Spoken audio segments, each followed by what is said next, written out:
Electric field intensity due to circular coil at its axial point. Solution हम करते हैं इसका। सबसे पहले हम एक ठो सर्कुलर कॉइल बनाते हैं यहाँ पर इस तरह से। सपोज दैट इसका सेंटर है और हमसे पूछा जा रहा है कि इसके एक्सियल पॉइंट पे, सपोज दैट कोई एक्सियल पॉइंट है इसका यहाँ पे, सपोज दैट पॉइंट पी है, इस पे इलेक्ट्रिक फील्ड इंटेंसिटी पूछा जा रहा है और हमारा ये सर्कल जो है चार्ज सर्कल है। तो पहले हम इसको चार्ज से डिनोट कर दे रहे हैं, उसके बाद हम सॉल्यूशन करते हैं। सबसे पहले इस पॉइंट पे हमको इलेक्ट्रिक फील्ड इंटेंसिटी चाहिए, तो हम ऐसा करते हैं ना कि इस अपर वाले पॉइंट्स को एक तो छोटा सा पॉइंट dx डिस्टेंस का पॉइंट लेते हैं और इसको हम मिला देते हैं यहाँ से, इसको ज्वाइन करते हैं ऐसे इस डायरेक्शन में, और यहाँ से इस पॉइंट से भी सेम dx लंबाई का बाइट लेते हैं और इसको भी ज्वाइन करते हैं। ये सर्कल जो सर्कुलर कॉइल हो Q चार्ज होल्ड करता है, रेडियस R है, ठीक है। तो मैं dx लंबाई लिए यहाँ पे, dx लंबाई की जगह से d इंटेंसिटी फाइंड होगा इस पॉइंट पे, इस डायरेक्शन में इंटेंसिटी, इस पॉइंट से इस डायरेक्शन में d इंटेंसिटी होगा और इस पॉइंट की वजह से इस डायरेक्शन में इंटेंसिटी फाइंड होगा। चूंकि dx लंबाई लिए तो इंटेंसिटी भी dx में आएगा, d में आएगा। अब देखते हैं, अब इस वेक्टर का कंपोनेंट हम तोड़ते हैं रेक्टेंगुलर वेक्टर में, तो इसका वेक्टर तोड़ते हैं। तो हम वेक्टर तोड़ने के लिए हम x डायरेक्शन में वेक्टर तोड़ दिए और y डायरेक्शन वाला वेक्टर तोड़ते हैं। तो इसको ऐसे कर देंगे और इस वेक्टर का कंपोनेंट इस डायरेक्शन में आएगा। अब हम करते क्या, और यदि ये सर्कुलर रिंग जो है इस पॉइंट पे अगर हम ज्वाइन करते हैं तो सपोज दैट अल्फा एंगल बनाता है, ये भी अल्फा एंगल बनाएगा, तो अल्टरनेट एंगल से ये भी बनाएगा अल्फा और ये भी अल्फा बनाएगा। तो इस डायरेक्शन का वेक्टर होगा DE cos अल्फा और y डायरेक्शन वाला होगा DE sin अल्फा। सिमिलरली नीचे वाला भी होगा D sin अल्फा। अगर इसका रेडियस R है और डिस्टेंस यहाँ से x दिया गया है हमें, यहाँ से डिस्टेंस x है, तो इसका डिस्टेंस कितना होगा पाइथागोरस थ्योरम से, x² प्लस r²। अब हमें करना क्या है, हमें इंटेंसिटी फाइंड करना है इस पॉइंट पे, P पॉइंट पे इंटेंसिटी हमको फाइंड करना है। तो इंटेंसिटी फाइंड करने के लिए हम देखते हैं यहाँ पर, देखो d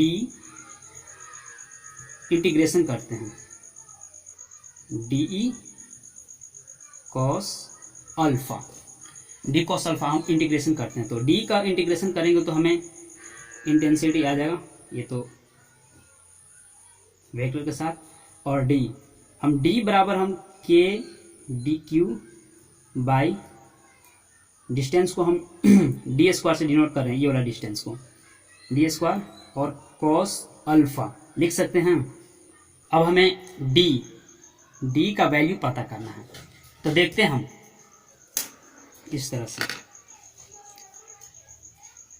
सर्कल को हम इस वे में देख रहे हैं। यदि हमको इस तरह से सर्कल दिया गया है, ठीक है, जिसका रेडियस R है।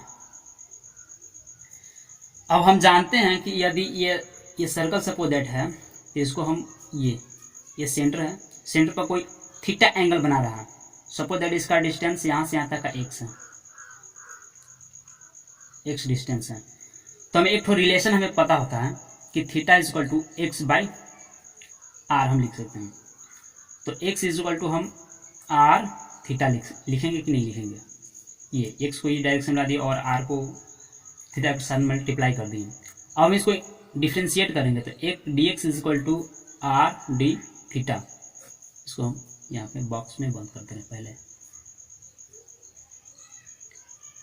इस सर्कल का पेरीमीटर कितना होगा, 2 पाई आर होगा, 2 पाई आर। हमको बताया कितना गया है कि सर्कुलर कॉइल पे क्यू चार्ज है, ठीक है, क्यू चार्ज है, मतलब 2 पाई आर में क्यू चार्ज है, ठीक है। तो 1 यूनिट में कितना चार्ज होगा, Q by 2 pi are.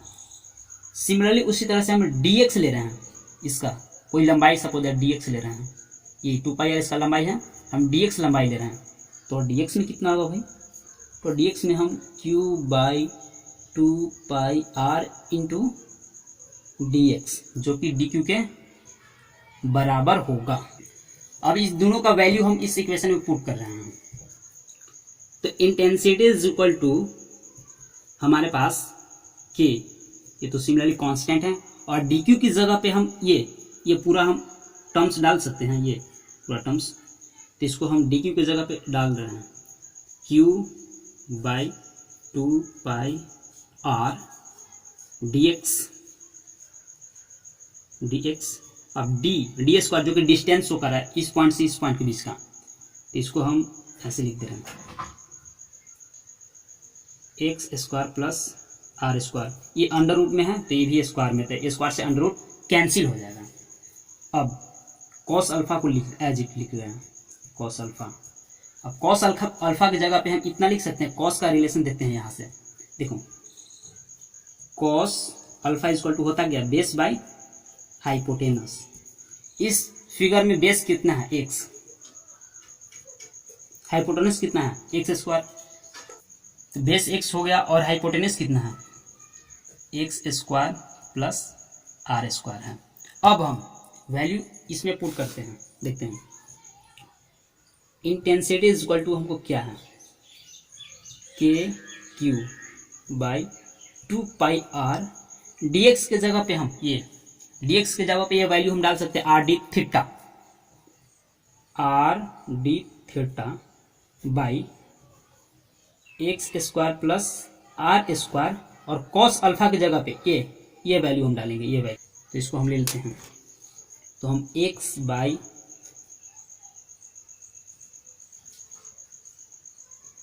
Under root X square plus R square करते हैं। अब हम देखते हैं कि आर से आर ये वैल्यू कट जा रहा है, तो हम इसको आगे की ओर प्रोसीड करते हैं, तो कांस्टेंट पार्ट्स को अलग कर लेते हैं, के क्यू एक्स बाई 2 पाई, अगर ये दोनों को हम एक साथ लिखते हैं तो X square plus R square 3√2 होगा, और हमें सिर्फ वेरिएबल पार्ट बच जाता है डी थीटा, जिसको हम 0 से 2 पाई के बीच में इंटीग्रेट करते हैं।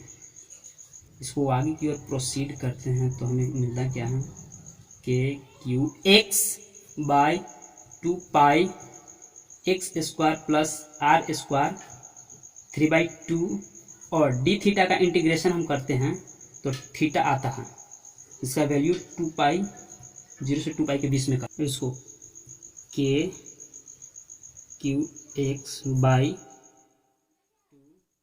पाई X square plus R square by 3/, theta के अगर 2 पाई इसमें वैल्यू पुट करेंगे तो हमारा टोटल इंटीग्रेशन करने के बाद आएगा 2 पाई, ठीक है, और 0 का वैल्यू पुट करेंगे तो 0 तो माइनस में, तो माइनस खत्म हो जाएगा, तो 2 पाई से 2 पाई कैंसिल कर देते हैं, तो हमारा इंटेंसिटी इज इक्वल टू आता है